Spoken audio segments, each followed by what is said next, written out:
Hey everyone, welcome to my another tutorial, and this tutorial I think is fifth on my tutorial series with convolutional networks.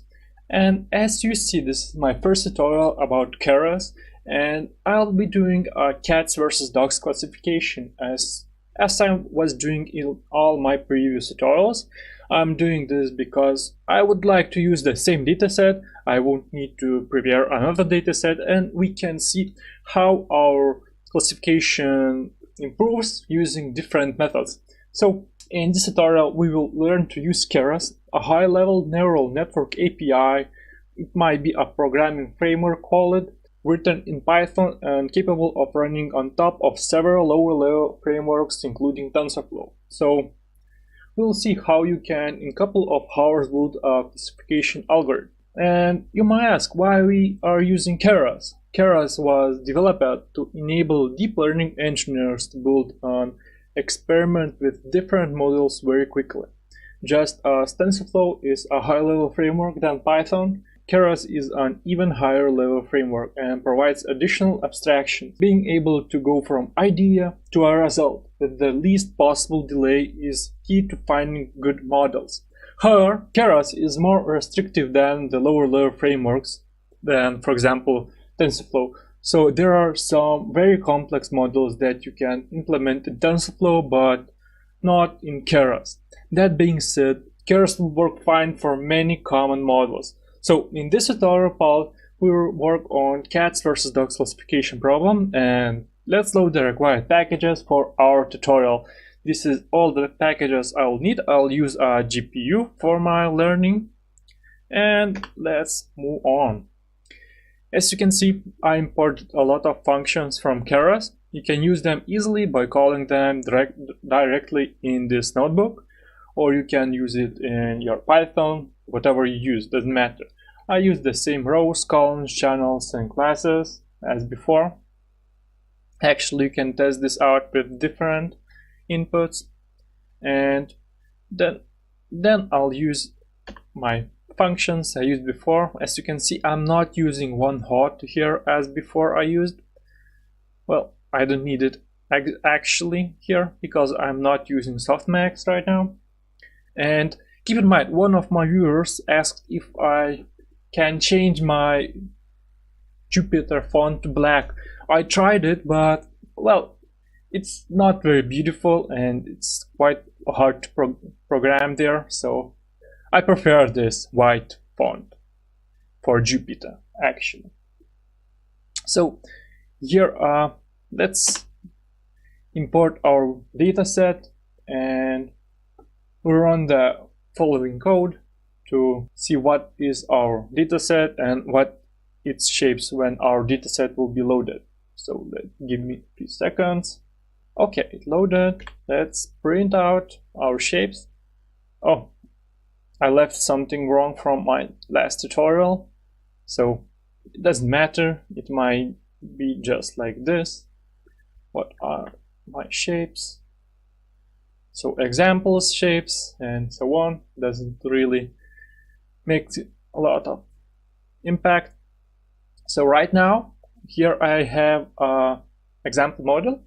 So as I told, Keras is very good for rapid prototyping. In just a short time, we'll be able to build a model that achieves outstanding results. Here's an example of a model in Keras here. And note that Keras uses a different convention with variable names than we have previously used with NumPy and TensorFlow. In particular, rather than creating and assigning a new variable on each step of forward propagation, such x, z1, a1, z2, a2, and etc., for the computations for the different layers, in Keras code, each line above just assigns x to a new value assigned, using x equal to whatever we use. In other words, during each step of forward propagation, we are just writing the latest value in the computation into the same variable x. The only exception was x input. You can see it's here. X input. I use it here. and which we kept separable and did not override since we needed it at the end to create the Keras model instance. Well, you'll see that. So this tutorial is more open-ended than most. I suggest that you start by implementing a model using the architecture I suggest here as basic architecture, and run that through the rest of this tutorial using that as your initial model. But after that, come back and take initiative to try out the other model structures. For example, you might take inspiration from the model, but then vary the network architecture and hyperparameters however you wish. You can also use other functions such as average pooling 2D, global max pooling 2D, dropout, or etc. So, and note that be careful with your dataset shape. Use what you have learned in previous tutorials to make sure your convolutional pooling and fully connected layers are adapted to the volumes you're applying it to. So here is my, for example, model. This will be my input shape. I define here an input placeholder as a tensor with shape input shape. Then I'm doing a zero padding so that we won't reduce the size of it, of our input model. Then I am applying one convolutional layer 7 by 7 with 32 filters and strides of 1 by 1. Then I'm using a batch normalization with third axis. This is our R, G, and B axis where we have different colors, and I give a name of batch normalization 0, and I'm using activation as reloop.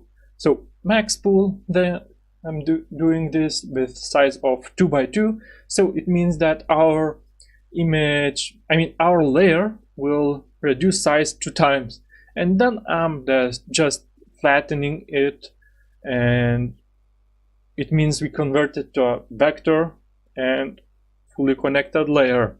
And simply last is we use an activation as sigmoid, so it's fully connected layer. So here I'm just creating an instance. So we'll use this instance to test and train this model.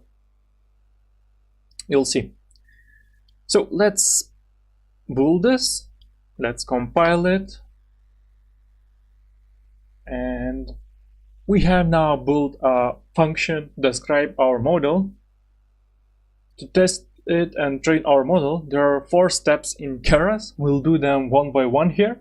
So first of them is to create the model by calling the function above, then compile the model by calling model compile, then train the model on train data by calling model fit, and test the model on test data by calling model evaluate. So here I am doing, so I'm compiling the model. Okay, this is because of TensorFlow 2. What's wrong here? Sorry, something wrong. As usual, it's very hard to be without problems. Okay, I haven't built this yet. So now we'll implement the second step to compile it. As I said, we use Adam optimizer, but we compute the loss binary cross entropy, and as metrics we'll use accuracy. Okay, we'll build this. Now we'll implement third step. So we'll choose a batch size to train and how many epochs. Okay, we are training it on GPU. For me, it should be quite fast. On CPU, well, not that fast as I would like it. And let's wait for these 20 epochs. We'll see what we receive here.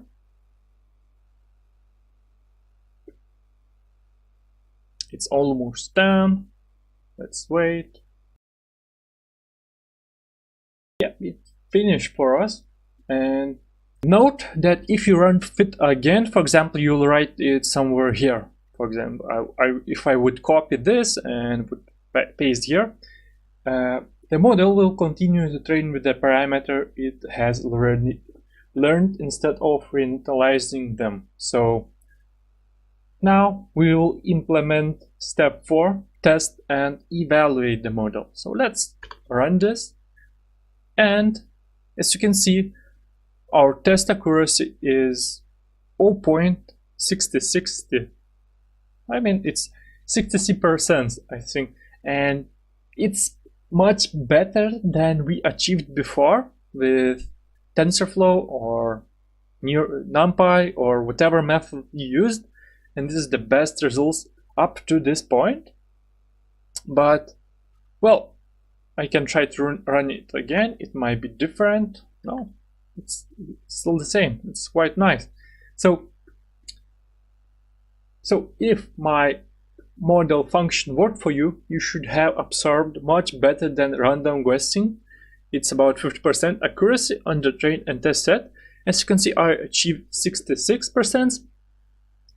If you have not achieved a very good accuracy, let's say more than 60, there is some things you can play around with and try to achieve it. So try using blocks of convolutional, batch normalization, and ReLU. For example, if you use convolutional network with con2d and filter size of 3 by 3, well, just try it, and you might add more layers until your height and width dimensions are quite low and your number of channels quite large, for example 32. You are encoding a useful information in a volume with a lot of channels then, and you can then flatten the volume and use fully connected layers, and you'll check what are the results.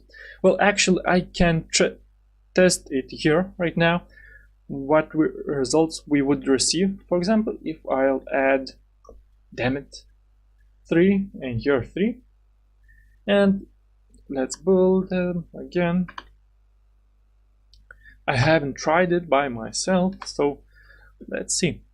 And while training, I can give you more examples how we can improve it. So for example, you can use max pooling after such block as here. I am using max pooling. If you would add more layers, for example, you can copy this and here, and you can, or it's not necessary to use max pooling. It's only your choice for testing purposes. So also you might try to change your optimizer. I found add-in works very well. Well, for more optimizer methods you can find on internet, and if the model is struggling to run and you get memory issues, you might lower your batch size. Well, finally, you can run on more epochs until you see that your accuracy is quite stable and not changing very well. So our training model finished of training and accuracy is 87. Let's see what we will receive now. Well, not very good, not very well accuracy. So as I told, we can try to give more of these X, for example.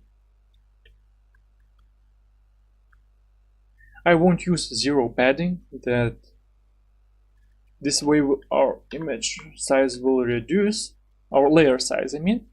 Well, I will try to reduce this filter size actually, and we will change this because name should be different.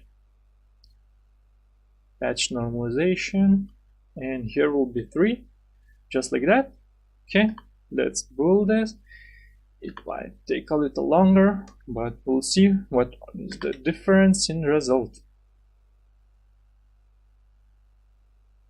And after this, well, actually we can try to test our model. We'll see. I don't know if our results will be better or not, but well, actually we'll see. Our accuracy is increasing, but it's taking not that high as I hoped it would. Okay, let's wait for training.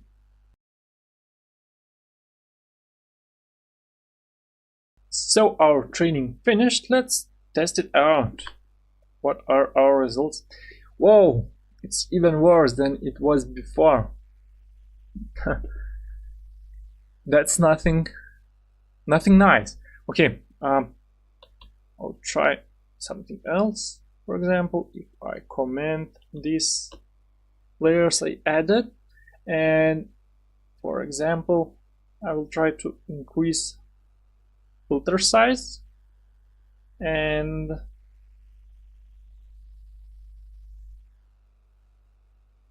maybe add max pooling as 3x3. I'm not sure if this will help. Well, yeah, unexpected indent. Let's see what's now. Okay, accuracy the same, everything is the same here.